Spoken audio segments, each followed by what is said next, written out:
everyone, this is Vidhya from the Heritage with Vidhya YouTube channel. Today I'm here with you at the High Commission of India in Singapore, and this is because we are going to meet a very interesting personality, a humble and charismatic human being by the name of Mr. P. Kumaran, or you could say Mr. Kumaran Periasamy, who is the High Commissioner of India in Singapore. Come, let's go chat with him.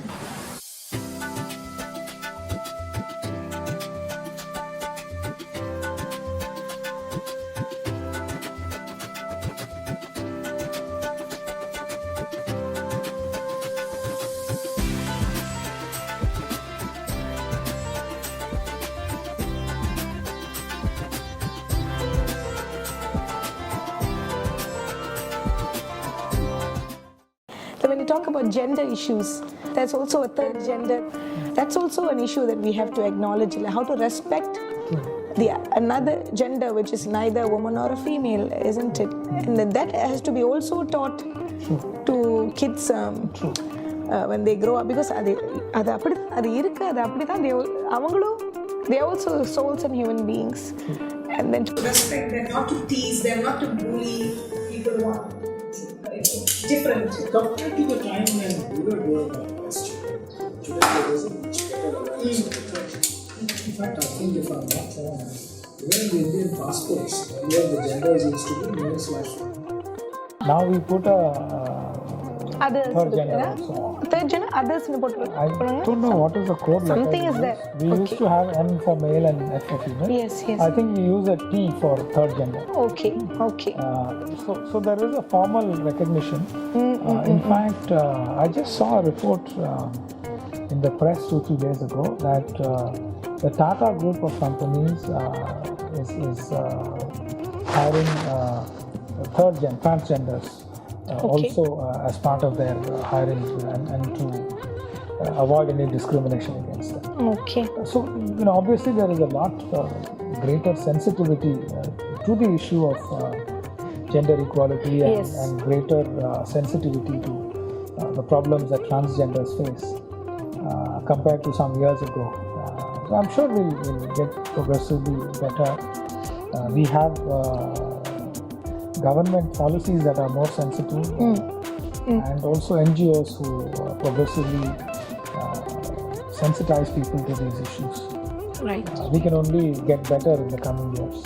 It's nice to hear, Ayya, you are indeed the foremost official representative of India in Singapore. And any interview with you at this juncture will not be complete if we do not mention the celebratory significance of 2021 for one of the world's oldest civilizations, which is India. So it's also the 75th year of independence for India, and it is amazing that during this pandemic you have been actually very busy lining up a very intriguing array of events and activities to celebrate and commemorate and to honor this very grand historic occurrence. So Ayya, please tell us a bit about it. Sure. First of all, I think our original plans were much more grand than we are able to implement today. Yes. We've had to try and scale it down because of the constraints under which we operate because of the pandemic. But it is no less in terms of the significance. Yes, of course. Why is it so significant? I need to take you back to 1947. Please do. India was a very poor country which used to repeatedly struggle with famines, with disease, and with a horrendous amount of poor people. I think 200 years of colonial rule had destroyed our economy, our village industries, and so on. In fact, at the time of independence, the literacy rate in India was only 17%. Okay. Today, that's appalling. It's about male literacy rates are about 85%. Female literacy rate is about 70%. Again, one more metric that we need to improve so that male literacy and female literacy become equal. So overall, it is about 81% is the literacy rate in India. it tells you that we still have some milestones to cover in terms of educating our people. Yes. And making universal education a goal that that is reached. Yes. But over the years, what we have done is we have a number of achievements to our credit from a country that is very poor, which still has a large number of poor Yes, people. yes, of course. We have been able to bring in a technological revolution. India has the largest number of IT professionals in the world. Yes. We have a very diverse industrial base. We have something like 1 million engineers produced every year from India. Oh, that's quite an amount, quite a number. And we have 5,000 universities producing all kinds of graduates. Some of our higher education institutions are world class.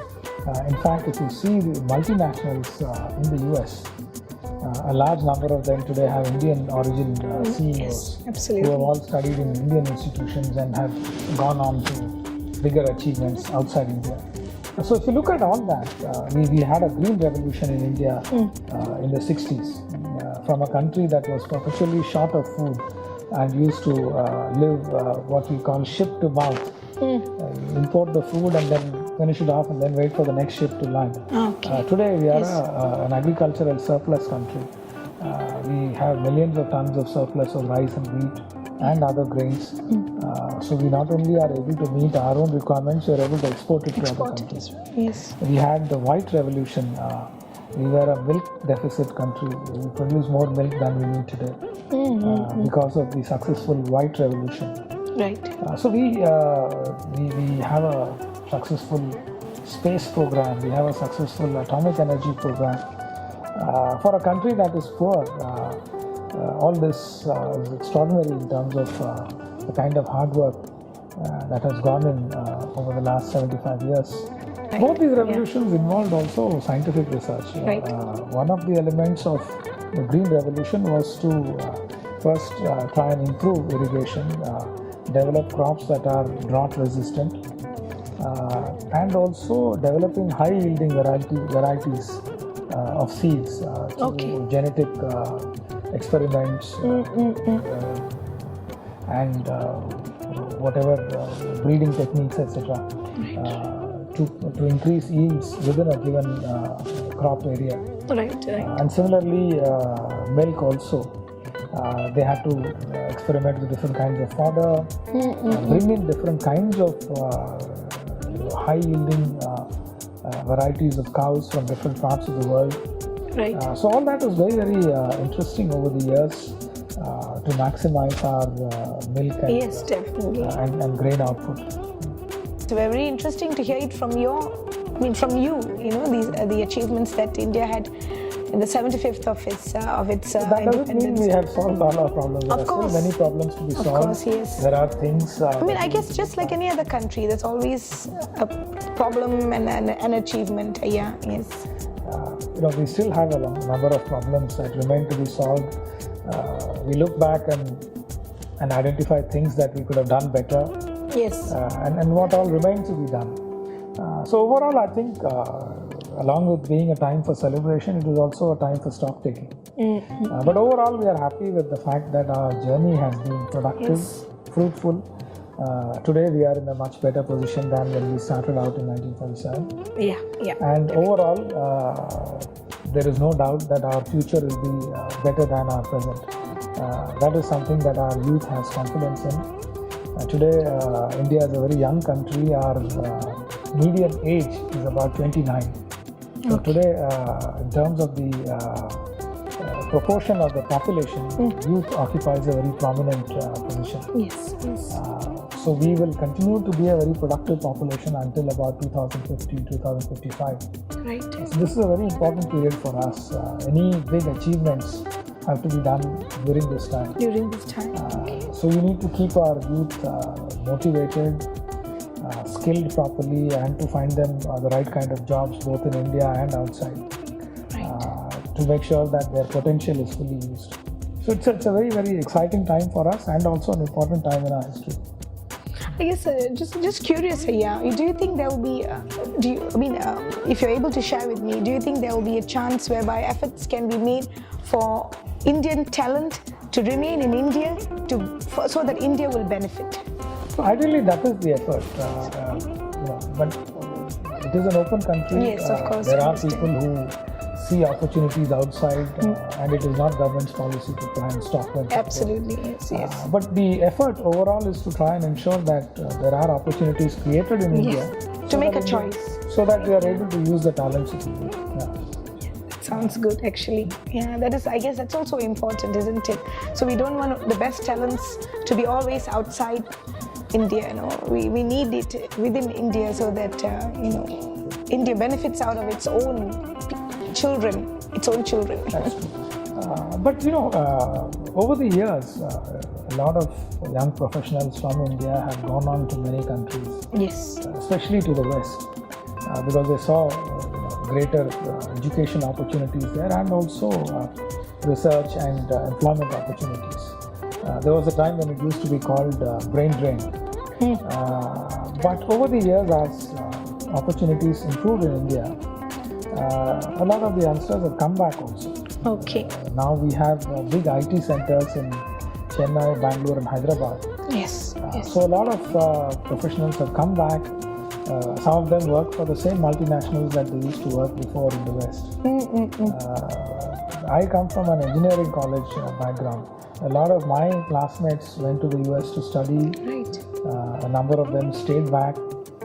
But in later years, especially after 2000, many of them came back to work in Bangalore or Hyderabad. There are some in Chennai too. So it depends on where opportunities are. Absolutely. Professionals will go where there are opportunities. To gain experience and I know that's the way of life. But I was just curious to know, if there was any strategy that was intentionally being made, and you made it clear that yes, there will be, but it's entirely their choice, the individual's choice, and that's why it's a democracy, I guess.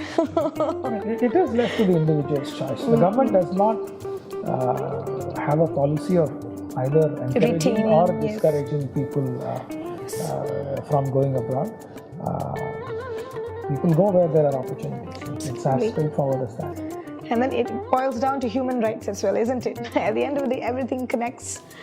And it's quite amazing because one topic leads to another, and then, Ayya, my time with you has been so precious because, with you, one topic leads to another, and it is always an interesting topic and something that I learn from, and something that is significant to the world that we are living in now.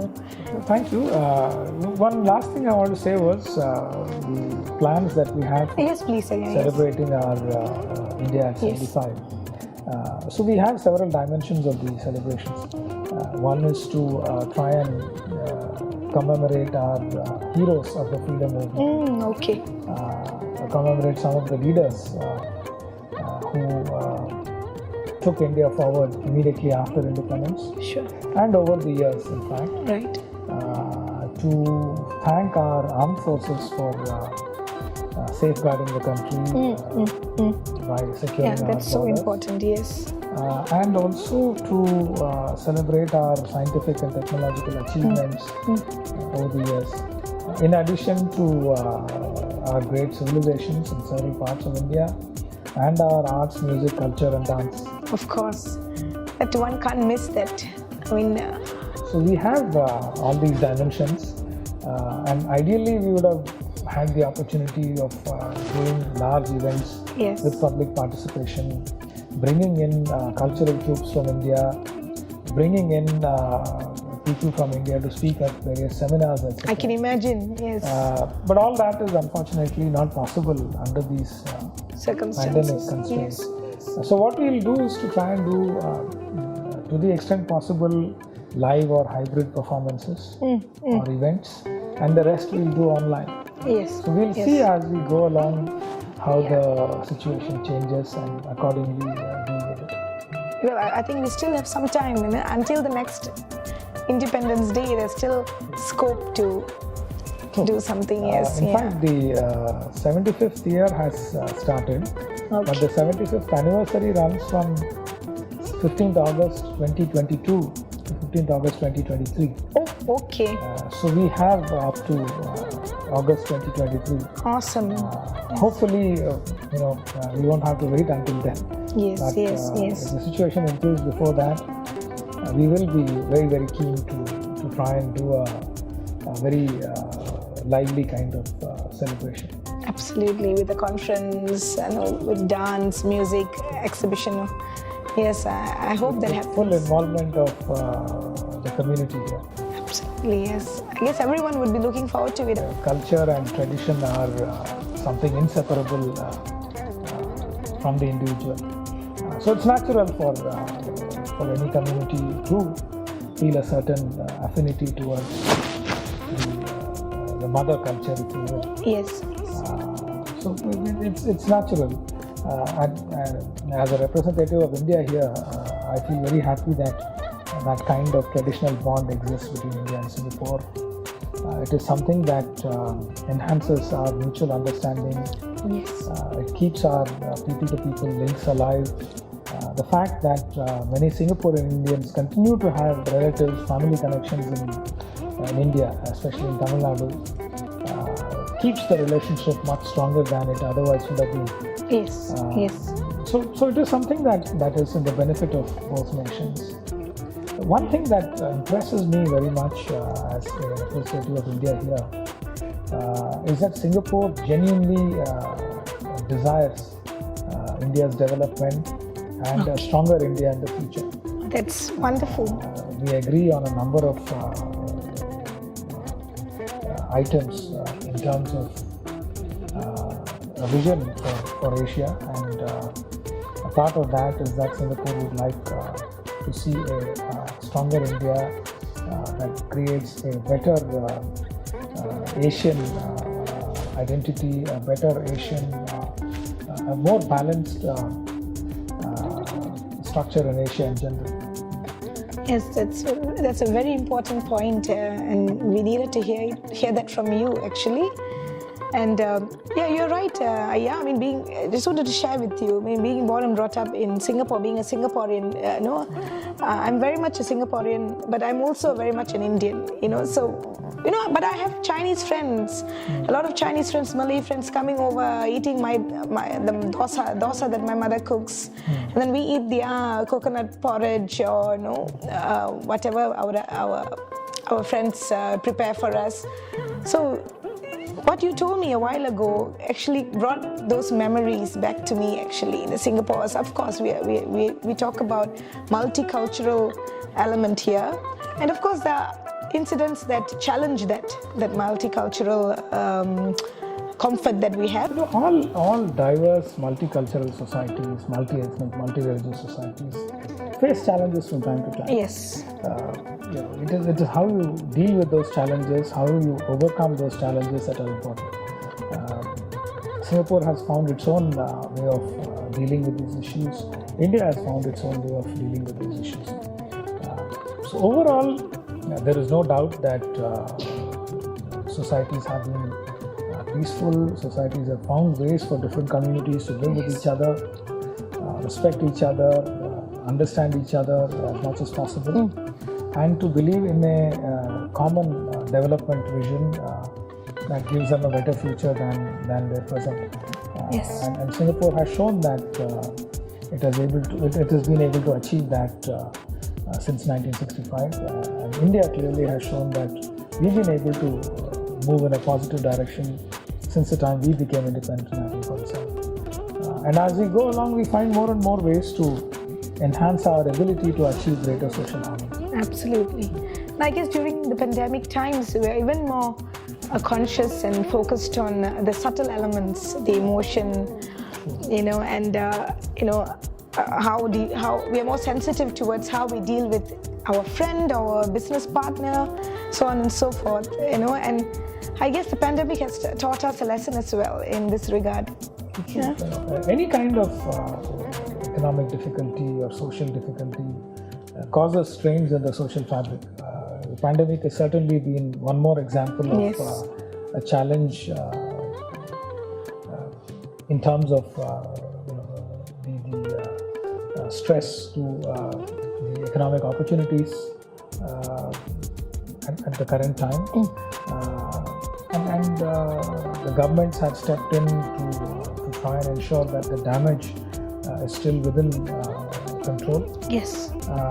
There are a variety of assistance programs given to save as many jobs as possible. That is true in India. Various kinds of assistance have been given to the vulnerable sections of society. It's true in a number of countries. And the idea is to try and put the pandemic behind us so that we go back to live lives that we are familiar with and are used to. Hopefully, the large number of vaccinated people, the ever-increasing percentages of vaccinated people, will allow us to move in that direction so that our economies can open up and people can go back to their lives as they know it before 2019. Yeah, absolutely. Yeah, well, that was a lovely answer, Ayya, and thank you so much. It has been such an enriching, heartwarming, positive interview. It's a feel-good interview that you have granted us in your busy times. All I can say is I wish you and your family long, wonderful lives ahead. Thank you very much. It was a pleasure talking to you and to be part of your series on Heritage with Vidhya. Thank you. I hope your viewers and your followers enjoyed the interview as much as you did. Oh, yes. They will. But it was a pleasure to talk so much about India in general, Indian culture, and my own memories of life back in Madurai when we were growing up. So it was a real pleasure. Thank you very much. Thank you, Ayya. Thank you so much.